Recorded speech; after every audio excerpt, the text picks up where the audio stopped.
Mak, ada orang tanya. Ada orang tanya? Sekejap. Salam bang, berapa kos setup dan harga mesin? Hui, soalan ni seramlah saya nak jawab. Okey, tapi abang ni komen dan tanya saya jawab lah Okey, alright. Untuk mesin yang ni, 7 kaki saya sebelum ni, saya ada video sebelum ni, saya ada bagi tahu mesin ni 7 kaki. Okey, untuk mesin ni dah 4 tahun dengan saya. Sebelum ni mesin ni 4 kaki. So sekarang saya pakai mesin 7 kaki. Untuk mesin kokpit 7 kaki, body sahaja. Okay, body sahaja. Kos adalah sebanyak RM40,000. RM40,000. Body sahaja. Ini adalah besi industrial. Memang tebal dan keras. Okay, itu body. Untuk motor kita pakai 40 horsepower. 40 horsepower lebih kurang dalam 5,000. Okay, setup semualah. Itu untuk motor dan body.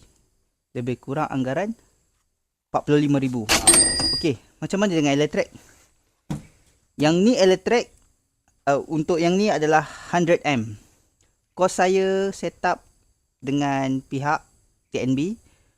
Anggaran saya pun tak berapa ingat, tapi saya boleh jawab kos saya antara 10 ke 15,000.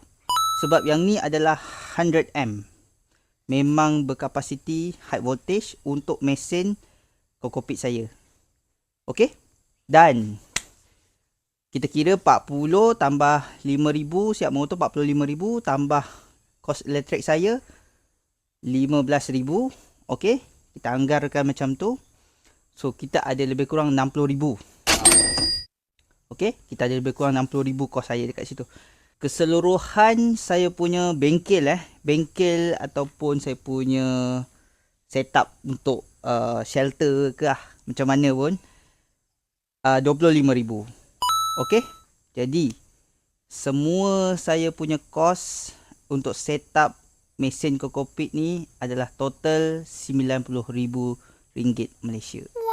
Alright, terima kasih kepada siapa yang komen dan tanya soalan. Saya sentiasa mengalu-alukan. Alright, kita jumpa pada next video. Assalamualaikum. Ciao.